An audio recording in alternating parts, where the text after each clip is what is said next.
Hello everyone and welcome to my Talk2Rami founder series, where I interview entrepreneurs for why they do what they do.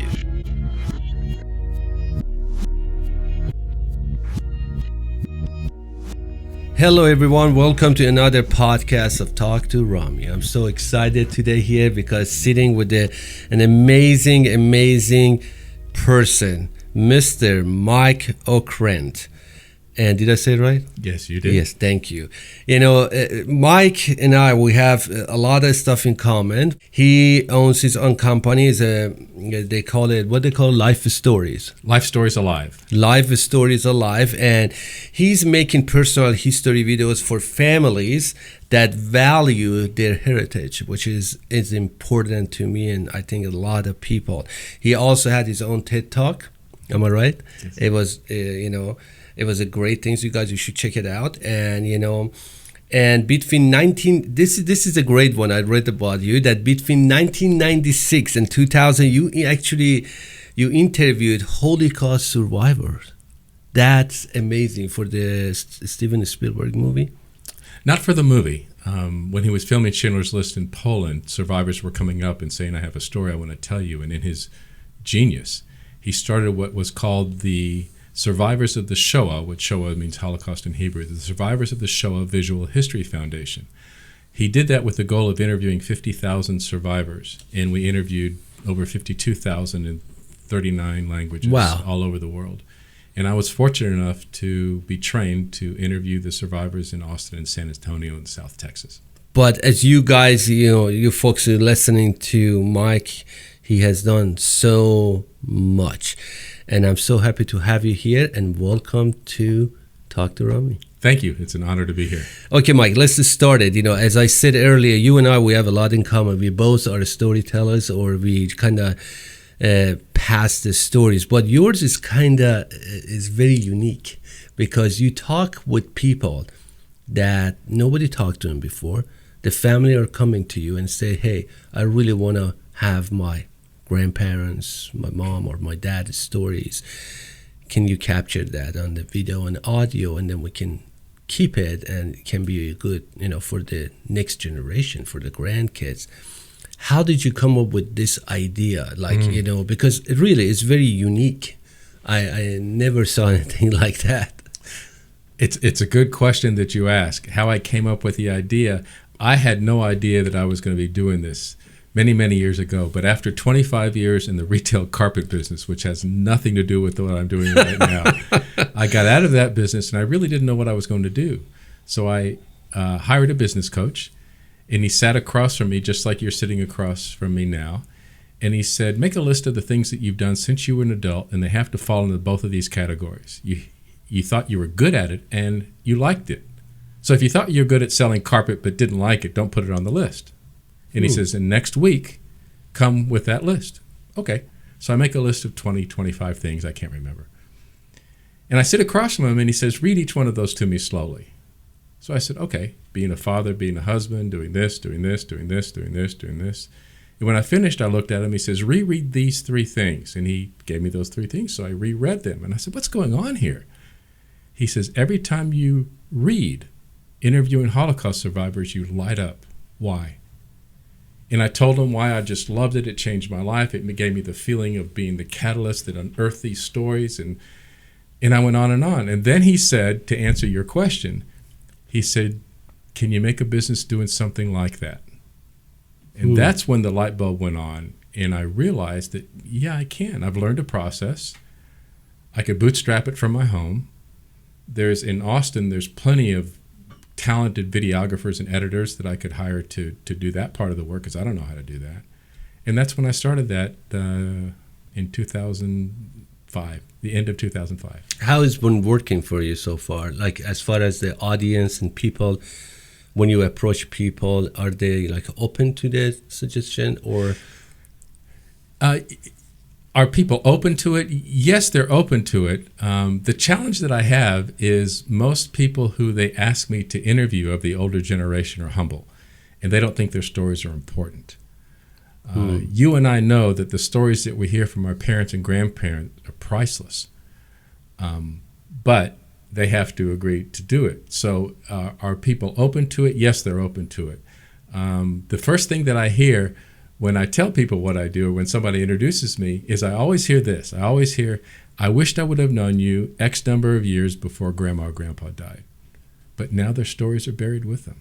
Yeah, that's amazing that you mentioned that. And, sometimes, I go to cemeteries like sometimes once a month to remind myself that, living on this earth is just temporary and we're all going to go. And one day I was thinking, while I was there, I was thinking that how many people are buried here that they have stories that nobody talked about them, nobody asked them, nobody knew, and now they took it with themselves that some other people might learn from them. It's interesting you mention that, because if your listeners go to my TED Talk, go to TED.com and put in my name, that's how I start my TED Talk. Imagine being in the middle of this huge cemetery. What do you see? What do you feel? What do you hear? And it's that. When I give speeches, I usually quote the end of in 2011, there was a wonderful movie called Sarah's Key. It was made after a book. And the very last thing that's said in that movie, the narrator says, when a story is told, it's not forgotten. It becomes something else. Wow. The memory of who we were and the hope of what we can become. That's true. That's absolutely true. So we don't know the hope of what we can become until we're connected with the stories of the people that we love. I'm sure you agree with me, but actually our stories are, this country, just put it this way, this country is built based on the stories. Absolutely. Look at from the politics, from the history, from business, from business. Who knew like technology where is at right now? 30 years ago, I had it wasn't a phone. We were doing our homeworks. It's just no digital, no computer, nothing. And the stories is just unfold and change and change and change.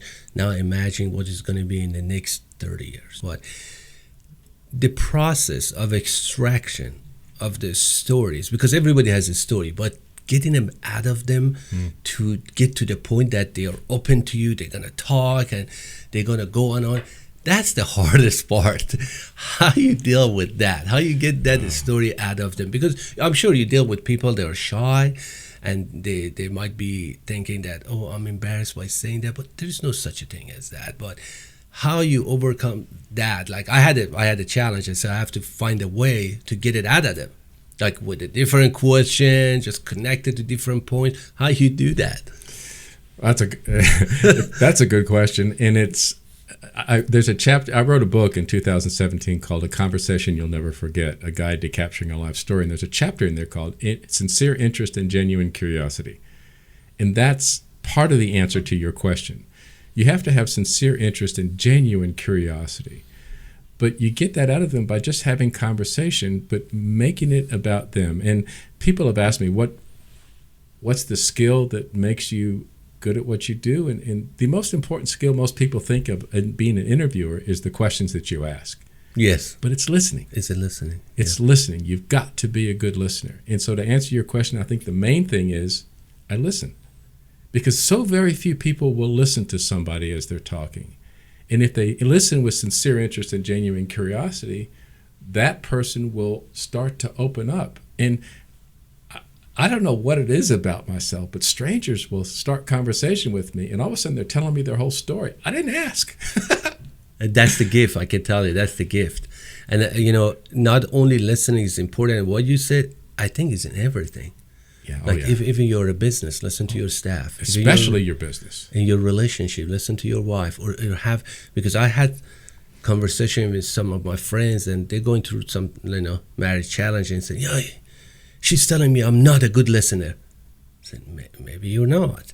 But I think that listening is very, very important in any relationship or communication. Within the next 3 months, I'm going to start something, probably a subscription or membership site, just to help people with their listening skills. Because there's so few, none of us are taught when we are growing up how to listen, taught how to listen. We just observe our parents, or we observe our teachers. But the way most people have conversation, it's not good. It's because they think it's a ping pong match. My turn, your turn, my turn, your turn, my turn, your turn, my turn, your turn. And if it's they're talking, your turn's next. So what is your brain doing? Yeah. You're thinking about what you're going to say instead of listening. You're absolutely. I've been there. I've been there, and it was a very awkward conversation because, as you said, it was like a ping pong model, and I had to cut it off. I said, okay, if he was expecting me to answer what he wants to hear, and I said, that's not gonna work. That's not gonna work, buddy. And then I had to end the conversation. But going back to the storytelling, what was one story that would really touch your heart? Okay. And I know you have so many of them. One that you really can share with us, of course, if you're okay with it, and that really touched your heart. And you said, now, the things that I do, and I'm telling this life story, it worth every second of it. So many. I know you got so many stories. Well, I again, in the TED Talk, I bring my mother into this. Okay. And when I started my business, I said, Mom, I want to do your story. No. She said, my stories aren't important. Really? My stories aren't important. And finally, she turned 80 years old and agreed to do this. So to answer your question, I always knew that her father, and I knew her father, not well, but I knew her father, he had an alcohol problem, but I never asked her about it. But when I asked her about that, and she opened up about that, and I see this a lot in many of the life story interviews that I do when I'm sitting across from somebody, we're going through their lives, it's not just trauma. As they're going through their lives, they discover things about themselves that are therapeutic, that make them feel good. They discover their own selves just by telling their story. And so when my mom told that story, I thought, my God, this is why she does or does not do some of the things that she did or did not do. Because you didn't know about it. That I didn't know about. And that's it was a kind of healing process. Exactly. Not for her, but actually for the people around her to understand what she was going through. Like, I had the same conversation with my mother. I went back home after so many years, and my dad, he's 84, he broke his hip. And I had to go over to stay with him for 3 weeks in Iran. And then when my mom and I, we were alone, I asked her about, that's all the stories, what's going on. I didn't know a lot of stuff that happened 60 years ago or 50 years ago. And when she told me, said, your dad is getting older, you should know this, you should know that, this is things. And it was amazing. Like I said, wow, I'm 54 years old. I'm the second kid, but I didn't know that. And she didn't want to tell us. How did it feel when you heard that story? It was just not really, because it's stuff that my dad done, like all that stuff, and I didn't know about that. And then you get to the situation that, okay, this is a dad that I love dearly and do all that stuff, or should I change my perspective? And it's too late. You can't do that. What are you going to do with the 84-year-old man that is just on the edge? You don't know how long he's going to leave. But you just forget and forgive. Or, it wasn't horrible, but he could do better. And I didn't know what my mom went through to carry the family and all that stuff, They didn't tell the kids, she had to go through all that stuff. But it's heartbreaking at the same time is healing. And I think that's why people are afraid to ask the questions, the important questions. They're the big questions. They're afraid of it might hurt, but actually it heals. The important life story questions are so healing to the people who are telling it, because like your mom, she's probably wanted to tell somebody that for the longest time. She never discussed that with anybody, and she said, no, it's a time that I have to talk about it before I go. I said, oh, God.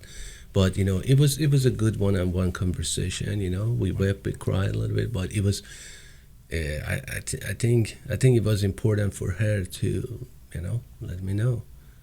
Because as this story is going to live forever. So for your listeners, and there's a chapter in my book about setting up the safe place. I'm guessing this was in a place when you had the conversation with your mom that was, you were alone, it was a safe place, and she opened up. Set up that safe place to your listeners. Set up that safe place. Ask those questions and just listen. Just listen. And, I have so many experiences now. I'm turning the table on myself, This is all about you, but I'm going to just connect our stories, because we both are storytellers, and then we love the stories. We kind of do the same thing. It's just, I have interviewed so many people, Mike, but, my war stories, it was so touching. And this is the things, when you don't tell people stories about what you went through, they don't understand it. Like any soldiers come back from the war, they think he's a war junkie. They think it's just, the PTSD. They talk about it, but most, ordinary people don't understand it until they hear the stories. Yeah.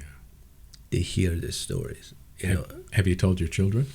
I talk a little bit with my younger son. He doesn't get it that much. With the older one, I talk to him. He gets a little bit. I'm trying. My daughter, she's okay. I hope she learns something, but she's incredibly smart. But but it's different.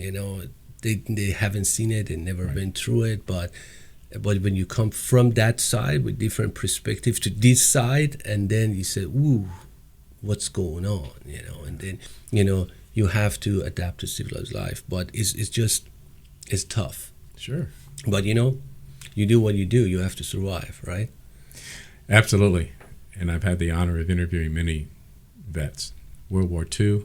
Oh, really? Korea. Have you heard of Captain Jimmy Doolittle? Doolittle's Raiders? No. The raid over Tokyo. I had the honor of interviewing his Are you serious? His co-pilot. No, he's long gone. He's been dead for a long time. And his co-pilot recently died. I said just a few years ago, but I interviewed his co-pilot when he was 99. Wow. Just great stories. But you're right. If you are a relative of a veteran, set up the safe place and ask those questions. And if they don't want to talk about it, it's okay. But eventually, when the time is right, they'll talk about it. And again, we talked about this earlier. It's very therapeutic for them, and it's very good for you because you'll make a connection that you didn't have before. Yes, I have a couple of friends. They have PTSD from the Iraq War, and sometimes they talk to me, and it's good for them. As you said, I just sit and listen, and they love that. They love that somebody understands what they're saying because I was there, and it's very therapeutic for them. They're very healing. It's just become like I think sometimes I'm their therapist or something, but we sit down and talk as if as a friend over a coffee, and we have time. We share stories and everything else, and we both feel great. But I experienced something not long ago. It was a year ago, I think. We got a project into our business to go do work, memory care facilities. And it was like a 13, 14 memory care facilities. We have to go do the virtual tour of their business, like for their marketing, everything else. And while my camera manages, my son was with me. And then we were going in there, and I saw one guy sitting in the cafeteria, like that corner. He's reading a book. He, must have had like 99, like 90s, 80s, something like that. He was pretty old. And I was just curious. And somebody told me, go ask this question. And I went over there and, I said, how are you, sir? And he looked at me and said, I'm okay. And I said, how you doing? He said, I'm doing great. I said, reading my book. And I said, that's good. Can I ask you a question? And he said, go ahead, my son. I said, do you have any regret? And he'll look at me. And he said, nobody asked that before, but yes, I have regret for the things that I love to do, but I didn't do. And he turned around and looked at me and said, go do what you love. That's it. And he continued reading his book that I wasn't even exist. Wow. And I said, wow. And then I said, I don't want to be in 80 or 85 years old laying down in the bed. And, I said, I wish I could, and because I'm sure you've heard through your stories that people telling you that regret is the worst thing in life. It's one of the questions that I always ask every single life story at the very end. Not the last question, but it's toward the very end. I ask, do you have any regrets? Because they've just gone through their entire life. They've just gone through hours of talking about chronologically going through their lives. And it's, again, in my role, it's not me to judge, it's not me to answer, it's not me to do anything. But listen, and some have regrets, some don't have regrets. It's their story. During your interviews that you have done with these people, what is common that they all talk about? What is a common theme? Or I'm sure there is something that they all talk about. I don't know. I never figured that out because, I never interviewed the elder people either, like as you have done. But what is that common theme or answer that it always comes up when you ask them question? One of the last questions that I ask is, what's the most important thing in life? And interestingly enough, the common thing that it's never money. Never money. Wow. Never. Rarely is it possessions of this. It's usually around 4 different topics: family, health, love, or spirituality, God, whatever. One of those 4. So what it teaches me, and it makes me question, if money and possessions aren't that important, why do we stress over it so much? Now, I don't ask them that because it's not the why of my interview is not for their opinions of that, because it's their story. But that's one of the common things that I hear all the time is it not, it's not money. And it's mostly about either health or family/love. It's not money. Nope. And that's very interesting because, I believe, and I totally agree with you, I believe that money is not the issue. Because if you work hard, you do honest work, and you do what you love, then money will follow. And the best answer to that is one of the earlier interviews after I started my business. One of the most impactful interviews that I've ever done was a 40-year-old who was dying of ALS, Lou Gehrig's disease, Yes. amyotrophic lateral sclerosis. And the thing about ALS is the brain isn't affected, but the body deteriorates around it, right? So this guy is sharp. He knows exactly what's going on. He's got a beautiful wife and 2 little girls, ages at the time 10 and 8.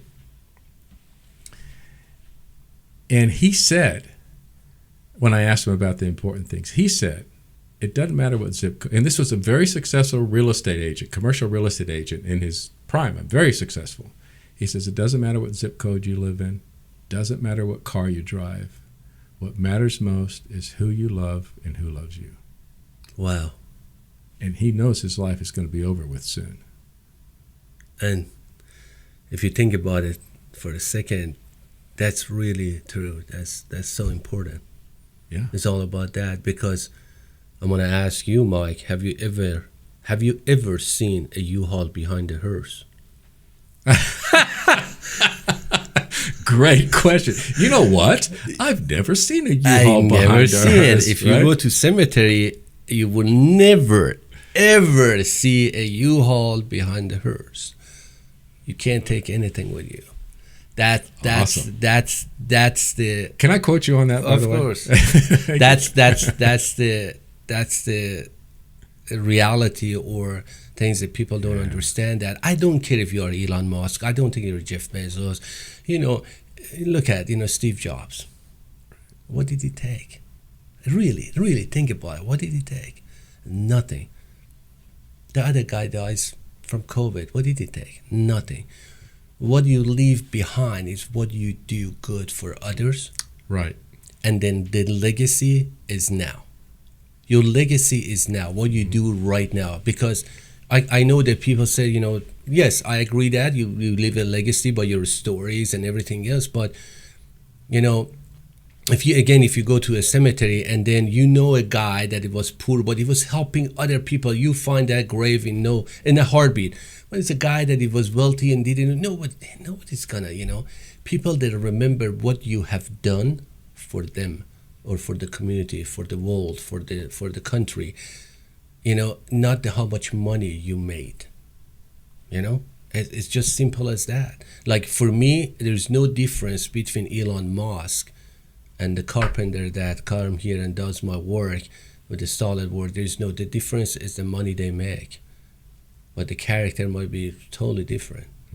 It is what it is. It's the legacies now and then. By actually doing things and giving back, we created a better life for ourselves and the people around us. That's what it is. But in the power of other stories that you had mentioned is so important to tell, because the next generation might learn something. It's the connection that's made by somebody telling their story, and we don't know what connection that will be. I'm fortunate enough to have a couple of grandkids, and you don't look like. No, thank you. I have a couple of grandkids, and through my story and the stories that I tell, you don't know what's going to affect them. And in many cases, some children, regardless of age, aren't ready to accept the stories, but at some point in their lives, they're going to want to connect. And if the story's not there for them to connect, what a shame. But if the story is there, a connection might be made that, wow, that's where I come from. Or, wow, maybe I can get, if they survive that, if they dealt with it that way, it worked for them, maybe that can work for me. And because it's blood too, if it's a blood relative, then there's that connection. But even if it's a friend, let's face it, why do people love a really, really good movie? Because most good movies, all good movies, tell a great story. Yeah, I agree with you. And a good movie, a well-produced movie, will connect the audience with the story quickly. Yes.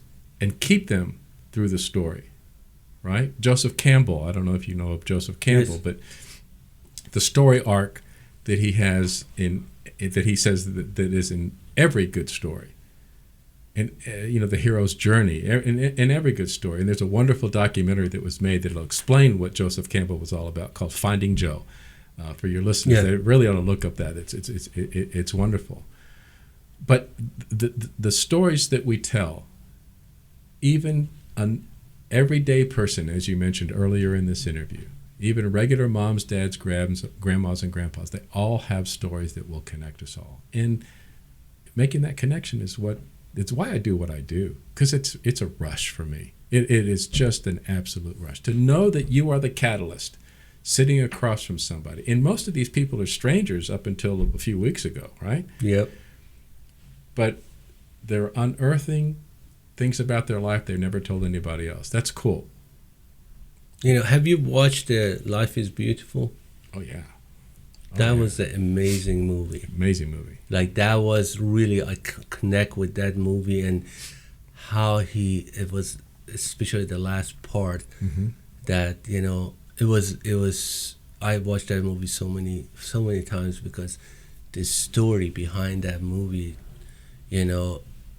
said so many things about their real life and how we look at life and how he did look at the life and how he went out. The Oscar that he won was well-deserved. Yes, absolutely. La Vita e Bella. Mm-hmm. It was just, it was amazing movie. That showed the power of a story. Oh, yeah.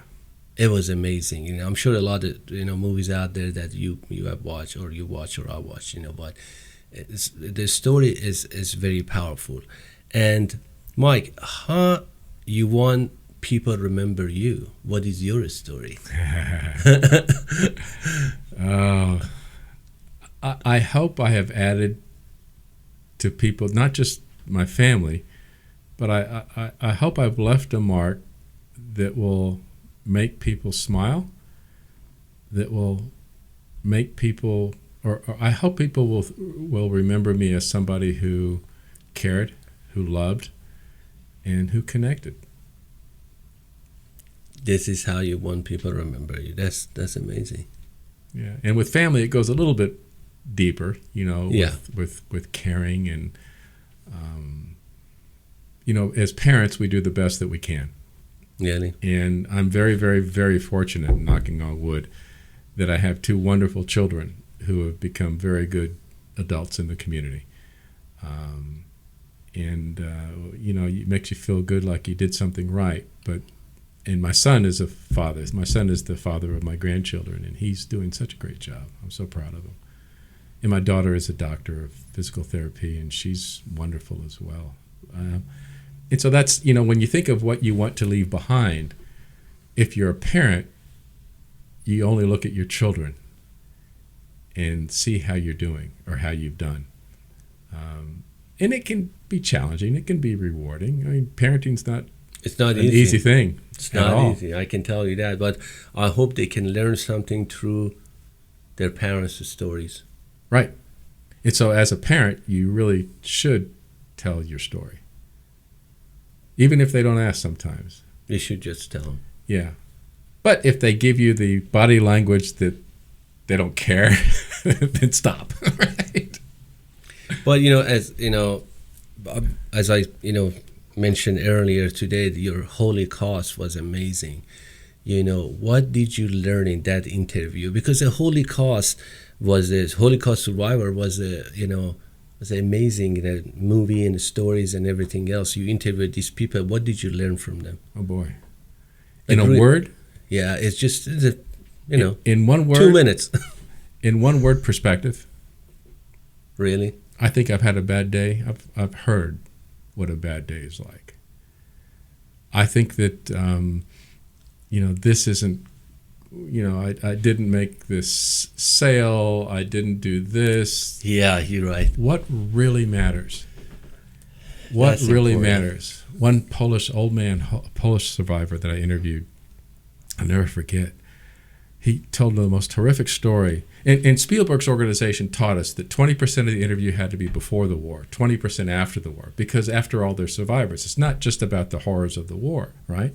So I'm interviewing this old man, this old Polish survivor, and I said, after what you've been through, what do you think about when you wake up in the morning?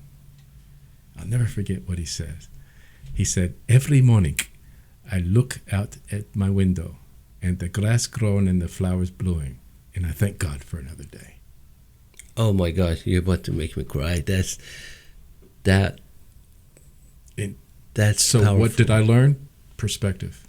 Here's a man who went through hell. I mean, you can't imagine the hell that this man went through. Oh my God. And it's like if you read Viktor Frankl's book, A Man's Search for Meaning. Yeah. It's a perspective of how you process that.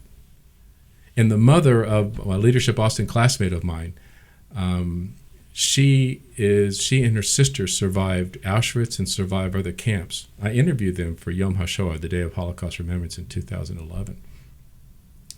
And she's a psychologist. And what better psychologist than somebody who knows forgiveness, who knows how to sit across from somebody. And when I heard her speak, the last time I heard her speak when she was in town, she's Dr. Edith Eger. The wonderful story she said. She says, how am I supposed to process the idea of what I've been through in one client after the next? So I have a client that comes in who just lost a young child. The child died, and I'm trying to deal with him and comfort with him. And then the next person comes in who lives in Beverly Hills, and she's in San Diego. So she goes, the next person comes in who lives in Beverly Hills, and she's really pissed off that her car isn't the right shade of yellow that she ordered. Whoa. Should I diminish the one who's pissed off about the right shade of yellow?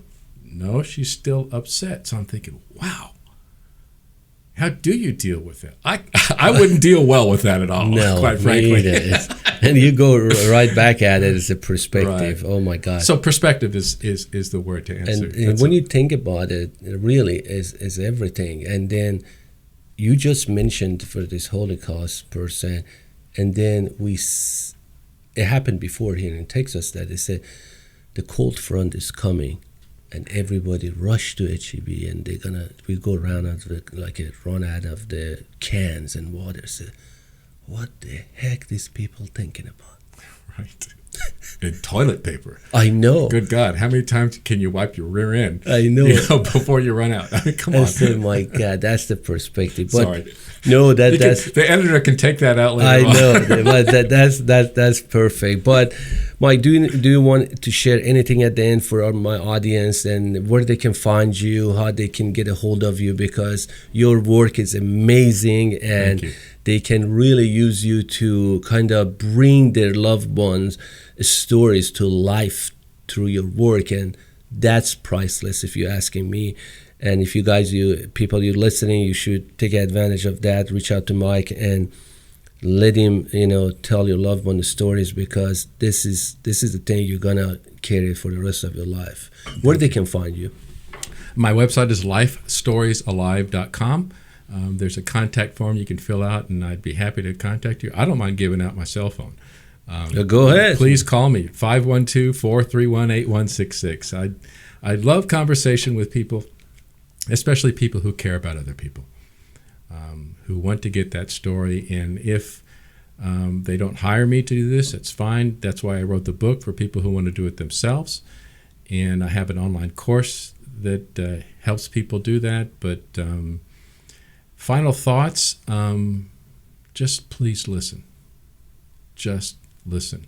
And I brought this with me, 10 helpful hints to become a better listener. I give workshops on listening skills, and I can send this to you, and I can share this so you can share this with your audience. Absolutely. It's just very simple things to become a better listener. And if your audience members just start to listen and realize their role in conversation is not to talk, it's to listen, their life will change. That's amazing. Thank you, Mike, for being here. I know how busy you are, but it's a pleasure, man. Always. Thank you. This was an honor. It's a lot of fun, too. Yeah, it's a lot of fun. Thank you, and I look forward to see you again for our next conversation and share more stories. Wonderful. Thank you. Cut.